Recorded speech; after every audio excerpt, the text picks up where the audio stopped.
In today's video, we're going to be diving into the upcoming pattern and some of the current ongoing weather as there is a major tornado outbreak happening right now. And as I speak, I've had a busy day today, but as I speak, we're under a high risk of severe weather, which is the highest risk that it goes for a lot of areas in the Midwest and kind of like the lower Midwest, upper deep South, something like that. Arkansas, Missouri, Kentucky, Tennessee, northern Mississippi, lower Illinois area is kind of the area primarily to watch. There's bad weather happening outside of there as well. And there's, I would say, 3 to 4 at least observed tornadoes happening right now. So very, very impactful severe weather happening currently as we speak.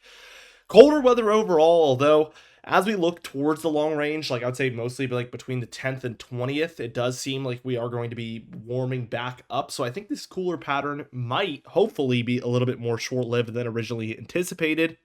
And there is other major storms, including severe weather, to discuss within the video as well. So let's dive into things. We're taking a look first off at the 6 to 10 day temperature outlook, as we always do. This runs from April 8th through April 12th. And we can see this very, very healthy, positive PNA out west. This stretches up into Alaska, as we can see on the bottom left. Alaska's underneath California on this map, so it's a little confusing, but that is actually above, obviously, the up northern areas of the western states there. So this warmer air mass really forces a lot of our cold air to just dive into the eastern states primarily here. So we really see more of what we saw in the winter time here during this time frame specifically. Looking at the precipitation, we do quiet down, especially in the west and then for the central states. So after the 8th and between the 8th and 12th primarily here, we do see things slow down. The northwest hangs on to a little bit of that activity, and so does the eastern seaboard here, but much quieter for most of the nation there. For the 8 to 14 day temperature outlook here for April 10th through 16th, we do see a considerable eastern push with this warmer air. So we do see this kind of spreading eastward, and we do see the colder air is a little bit more secluded to the eastern states, and it's only your first and second shades here, which is a 33 to 40% chance of colder weather there in the lightest shade there, and then that second one is going to be a 40 to 50% chance of colder temperatures. So we're really looking at a coin flip for this time frame as far as the odds of colder temperatures, which is good news if you're hoping for warmer weather, which most people this time of year are at this point. It's been a cold winter. Looking forward to some warmth. We've gotten sneak peeks of it. It's been very nice, but would love for things to warm up, especially if you guys have been keeping up with the vlogs, my garden. I just really want to get those things going, and I cannot wait. Looking at the precipitation during this time frame, again, 10th through 16th, it does look quite similar. Again, dry for the west into a lot of the central states. Maybe a little bit lighter with these shades, but same idea.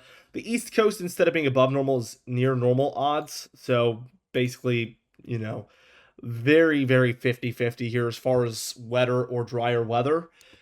We do see above average precipitation expected there for parts of New England and for the Northwest, but we reach another point where like 90 to 95% of the nation is near normal to below normal precipitation here. Very interesting. Looking at the European model, we see our current storm. I'll get us kind of up to date, but really what we're looking at is supercells. Well, we have a line of thunderstorms at the back of it. That's your cold front. And what's happening as we speak is we have supercells developing out ahead of that cold front, and that is creating very tornadic situations. And it's kind of a 1-2 punch because the supercells are, again, bringing tornadic storms, hook echoes.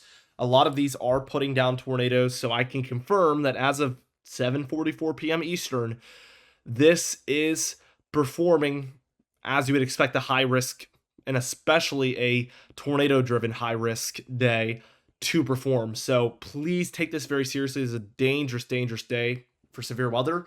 But we also, again, 1-2 punch, have some tornado warnings along that back line of thunderstorms. So this is one of those days where you might get a tornado warning with those supercells, and then that cold front might come through and you might get another one. Not saying that you will for sure see, back-to-back tornadoes or anything like that, but the tornado warnings, we're seeing just a line of them. There is no real area that's not seeing that, at least for a good stretch of northeastern Arkansas, southeastern Missouri, into southern Illinois, and that's kind of just sweeping eastward into states like Mississippi, Tennessee, Kentucky, and probably eventually Indiana as well. just a sweeping line of tornado warnings where, again, there's no space in between. A lot of them are actually overlapping. So many different areas dealing with 2 tornado warnings at once. We do see some snowfall up for the upper Midwest and northern plains here in association with the same storm. So that's interesting as well. And the jet stream is very much the opposite of what we're anticipating again after the 8th. So we have a ridge in the east, warmer temperatures, and colder and snowier conditions out west. But this is going to change. Let's take this towards tomorrow, Thursday, and we get another day of potential severe weather with thunderstorms popping up for the south central states, a lot of the deep south, and even into that same Midwest and Ohio Valley area. But again, this jet stream is still a trough in the west, ridge in the east. Moving towards Friday on the 4th of April, this is when things begin to change as we see warmer air entering onto that west coast. This forces the colder air to start moving eastward, and this is the beginning of a flip from a negative to positive PNA pattern that we are anticipating. Another day of dangerous thunderstorms here for, again, the plains, parts of the Midwest and deep south, parts of your Ohio Valley down through the southeast. These areas dealing with thunderstorms on Friday the 4th. Looking towards Saturday, the 5th, we maybe get worse with the thunderstorms as we get a developing low here. I think this is the day where we have some long-range guidance from the Storm Prediction Center indicating that we could be dealing with a at least enhanced risk of severe weather again, which is going to be a more elevated risk level. We do see some snowfall back here for New Mexico, Colorado, Kansas, Oklahoma, and Texas. We've been kind of watching this for a couple days, so that's evident. Again, this positive PNA now almost fully developed here. So warmer air here, this colder air. I'll draw on the jet stream. It's really coming in from further north up here in Canada, diving down. And we still have a ridge over the east. But again, that trough is moving in and towards the east. As we reach towards Sunday, on the 6th of April, again, positive PNA is surging way up into Canada and Alaska there. Your jet stream is diving down through areas like Alberta and Saskatchewan. This trough now beginning to enter into the eastern states, although the very, very far east areas are still a little warmer as this cold front is not completely worked its way through. It's mostly Monday here where we finally see most of these areas dealing with colder temperatures.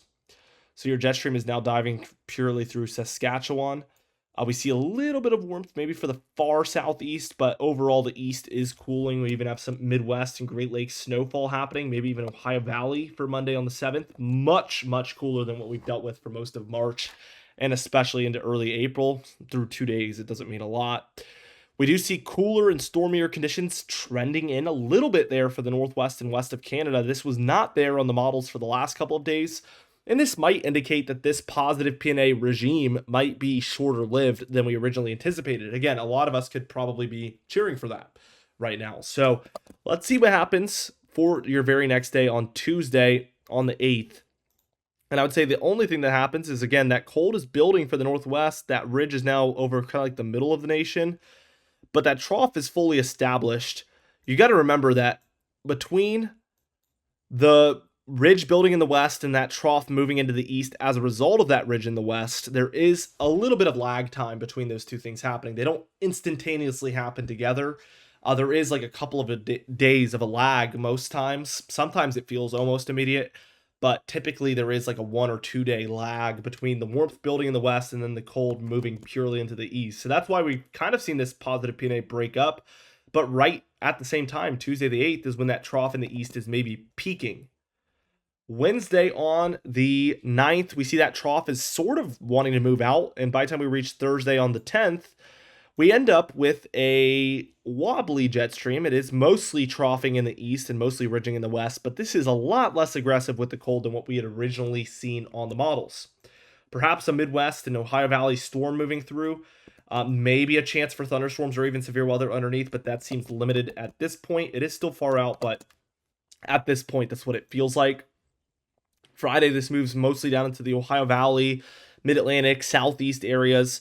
We're still dealing with a struggling ridge. It's not, you remember, it was way up in Canada, way above where we can even see right here at the top. Now it's just around that US-Canadian border there, and that's why this trough is very mild in the east. So I would suspect that by this point, the 11th, Friday, we're dealing with a little bit below normal. I think a couple of degrees below what's normal for April 11th for your area, or maybe even just near normal, maybe even exactly what's average for this time of year. That is what I see this looking like on this particular model right here. Saturday the 12th, we're already seeing the warmth build back in for the east, although we do have a storm system. This one's a little bit more like a nor'easter. Maybe some thunderstorm activity in there, but typically when a storm looks like this, you're expecting more showery activity, if not just persistent rainfall. So not as much thunderstorm risk and severe weather risk, more of just like a big rainy day risk. Again, this ridge is very expansive out west. It's from west to east. It's very expansive, but it's not reaching far up into Canada. So as a result, I mean, we get a mild little dip here in the east, just hardly a trough. And by Sunday the 13th, it's the same thing, kind of stormy and warmer. Friday, Tuesday the 15th, we do see another trough trying to move in here. A very brief one, Tuesday the 15th and the Wednesday the 16th, Thursday the 17th maybe, but it already looks like this is trying to move out. Colder air is trying to move back into the west, and this warmth is moving into the east. So we see things revolving pretty quickly here. Definitely looking through all of that, it does not feel like the coldest pattern in the world. It's definitely not stormy, so I agree wholeheartedly with the 6 to 10 day outlooks and the 8 to 14 day outlooks with the precipitation, and I also agree with the lessening of the amount of chance of below normal temperatures on that 8 to 14 day outlook. I love the outlooks, all four, I think, from the Climate Prediction Center today. Just great work there, in my opinion, based on the model guidance I'm seeing. The GFS model, we'll just work our way through it. Here's that major storm, and again, those major storms continue through the weekend, eventually coming to an end before we see this trough move in, where we do get more major snowfall for the Great Lakes and Ohio Valley for Monday the 7th into Tuesday the 8th than the European model. Even the Northeast and Mid-Atlantic dealing with a pretty hefty snow system there. April 8th into April 9th. Take it with a grain of salt. The European model certainly doesn't agree, but time will tell. We end up in this drier pattern, but look at it. The 11th, 12th, 13th, look at that. We're warm. We're warm in the east, troughing in the west. This model is much more aggressive with a negative PNA taking back over. By the time we're reaching like the 12th, 13th, 14th, like I just said, this is about what we've been dealing with, back at it again. So this is much more optimistic for warmth returning to the east much sooner than originally anticipated. And we don't get a second trough around the 15th, 16th, 17th, 18th on this model like we saw in the European model. We actually just stay in a warmer pattern in the east. So again, pretty optimistic for warmth in the east returning. We do see, as far as precipitation, the Northwest is doing okay. Probably not very far above average, but okay. And then above average for most areas in the east here. Let's just take a look at it. And yeah, sure enough, the west and central states, most areas dealing with below normal precipitation. The east still hanging on to above average precipitation. And you might be telling yourself, that looks different than the 6 to 10 day outlook and the 8 to 14 day outlook you just literally showed. It's important to note that, again, the 6 to 10 day outlook doesn't start until the 8th, 6 days from now. A lot of this precipitation is happening with our current storm and then the storms that persist into the weekend. So all of that will be done by the time the 6 to 10 day outlook even begins. So a lot of what you're seeing here in the above average in the east is happening before that 6 to 10 day outlook even starts. Keep in mind, snowfall in the European model, the mountainous west does okay, as good as they can for below average precipitation. Northern plains and upper Midwest, a lot of this happening as we speak and, earlier today. Plowable amounts, though. We do see some, again, as you get closer to the Great Lakes and Canadian border there for the Great Lakes, Ohio Valley, Mid-Atlantic, Northeast there, doing okay. But the GFS model, we're going to see a lot more, not only for the mountainous west, but also for the upper Midwest and Northern Plains, and also for areas in the Ohio Valley, Mid-Atlantic, and Northeast, plowable amounts in some of these areas. But we've seen the GFS model do this and be wrong throughout the year. Not every time, but sometimes, so take it with a grain of salt for sure. Looking at the Storm Prediction Center outlooks, like I mentioned today, we do have a high risk. So I'll work you through all the categories here and what they really mean as far as the conditions to expect, and then we'll work through every single day. The two lighter green areas is what we call a general thunderstorm risk area. That's where we expect general thunderstorms, but no severe weather is necessarily expected. But it is certainly possible, and these forecasts are tricky, so still heed every watch, warning, and advisory. Your darker green area there is your level 1 marginal risk, where we expect isolated severe weather to occur. So again, heed every watch, warning, and advisory. That goes for everywhere experiencing thunderstorms. The yellow area is your level 2 slight risk, where we expect scattered about severe weather to occur. Your orange area is your level 3 enhanced risk, where we expect things to become a little bit more widespread as far as the severe weather reports. Your red is your level 4 moderate risk, which I think is a pretty misleading name. Moderate would be the middle, right? But it's not. It's actually the second highest on a 5-level scale. So it's actually, I've always said they should flip moderate and enhance the names. But with that being said, that's where we expect very widespread severe weather. And then the high risk in the pink is where we expect almost everywhere to see severe thunderstorms within there. Just completely widespread severe weather activity, or at least seeing a very, very, very high chance of severe weather. That's the highest level they go. Some years we don't even see a high risk. This year, I think this is already our second, so already very active with these, but they are reserved for the very, very top end severe weather potential days, and today is one of those days, unfortunately. This does go overnight, by the way, until about 6 a.m. tomorrow, so this goes through the night. Day 2 tomorrow, we see things do lessen up a little bit, but this is still a pretty elevated day. I want you guys to take this seriously. We have 2 general thunderstorm risk areas, very large marginal risk there, the very large slight risk, and then an enhanced risk for parts of Texas, Oklahoma, Arkansas, Louisiana, Mississippi, Tennessee, and even like half a county of southern Missouri. Looking towards day 3, which will be Friday on the 4th, it's the same thing. General thunderstorm, marginal, slight, and enhanced there. Very similar areas as well. We saw it on the models. Those storms just want to kind of stick around every single day, and it does look elevated every single day. So expect over the next 5 days, we are going to have bad weather. When you have this level of potential for that many days in a row, bad things are going to happen, unfortunately. Day 4, this is an extended day outlook. So they go away, they get rid of the categories, and they just give us a 15 or 30% chance. The 30 is the highest it goes. The 15 is the yellow area here. This is for Saturday the 5th, by the way. That translates to a slight risk, roughly. The orange area is an enhanced risk, roughly 30%.